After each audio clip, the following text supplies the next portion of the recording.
30 अक्टूबर की रात मुख्यमंत्री देवेंद्र फडणवीस की मौजूदगी में किसानों की कर्ज माफी को लेकर अहम बैठक हुई। बैठक के बाद मुख्यमंत्री ने घोषणा की कि किसानों की समस्याओं का विस्तृत अध्ययन करने के लिए एक समिति का गठन किया गया है। यह समिति अप्रैल महीने के पहले सप्ताह में अपनी रिपोर्ट सौंपेगी और उसी रिपोर्ट के आधार पर किसानों के हित में अंतिम निर्णय लिया जाएगा। ऐसी जानकारी कृषि मंत्री दत्तात्रेय भरणे ने बारामती में मीडिया से बातचीत के दौरान दी।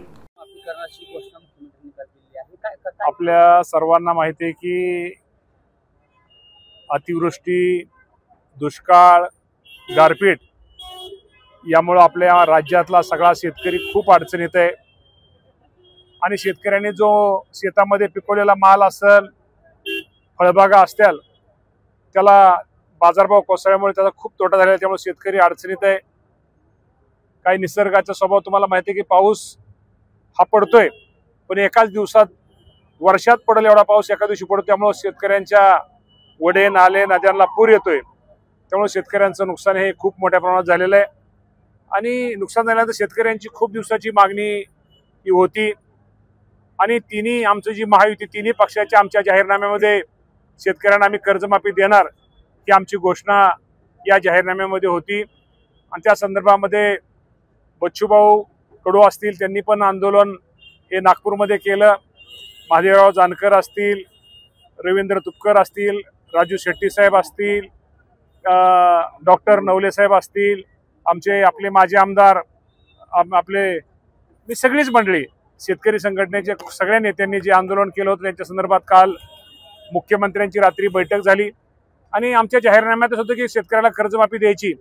त्याप्रमाणे या सर्व नेत्यांच्या समोर चर्चा झाली आणि या सगळ्या शेतकरी नेत्यांची पण भावना त्यांनी ऐकून आम्ही सगळ्यांनी घेतली आणि मुख्यमंत्र्यांनी कालच रात्री जाहीर केलं की या संदर्भात एक शासनाची कमिटी ही आपण तयार केली आहे।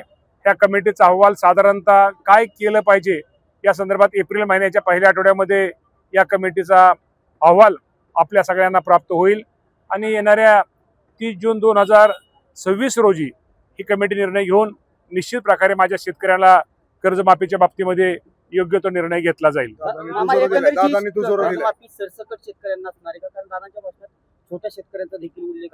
आता एक कमिटी निर्माण आपण तयार केलेली आहे।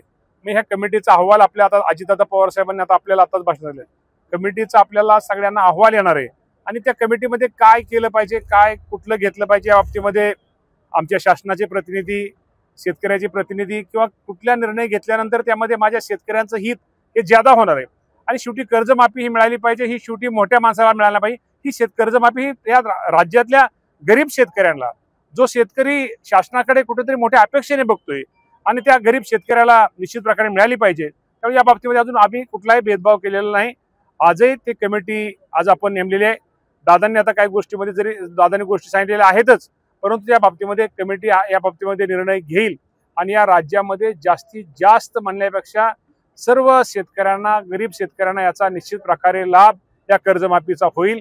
खूप मोठा ऐतिहासिक निर्णय या राज्याचे मुख्यमंत्री, दोन्ही उपमुख्यमंत्री या सर्वांनी माझ्या शेतकरी बांधवांसाठी घेतला, त्याबद्दल या राज्याचा कृषी मंत्री म्हणून या सर्वांचं मी आभार मानतो। 30 जून कुठलंही वर्ष अखेर हे 30 जून मध्ये जून महिन्यामध्ये असतं, त्यामुळे 30 जून ही आकडा आपण ठरवली। आपली कमिटी ही साधारणतः आपल्याला अहवालच आपण साधारणतः एप्रिलच्या पहिल्या वीकला येणार आहे, तेव्हा अहवाल विकाल्यानंतर कुठलंही वर्ष हे 30 जून हे वर्षात बँकेचं हे असतं, त्यामुळे हा 30 जून आपण तारीख ठरवलेली आहे। स्वतः शेतकरी संघटनेचे नेते या सर्वांनी त्याला मान्यता दिलेली आहे आणि त्यामुळे सरकार म्हणजे मान्यता शेतकरी नेत्यांची तर मागणी होतीच, तर पण आमच्या सगळ्या तिन्ही पक्षाच्या जाहीरनाम्यातच होतं की माझ्या शेतकरी बांधवाला कुठंतरी न्याय दिला पाहिजे आणि आपल्या सगळ्यांना माहिती की अतिवृष्टीमुळे शेतकऱ्यांचं आपल्याला खूप मोठं नुकसान झालं आणि या शेतकऱ्यांचं नुकसान झालं, शेतकऱ्याला एक उभा केलं पाहिजे, या शेतकऱ्यांना पाठिंबा दिला पाहिजे। यासाठी राज्य सरकारने नुकतंच 32,000 कोटी रुपयाचं पॅकेज जाहीर केलेलं आहे आणि त्याचं पंचनामे, नुकसान भरपाई पंचनामे होऊन बऱ्यापैकी शेतकऱ्यांना तर रक्कम ही शेतकऱ्यांच्या डीबीटी खात्यावरती जमा व्हायला लागलेली आहे।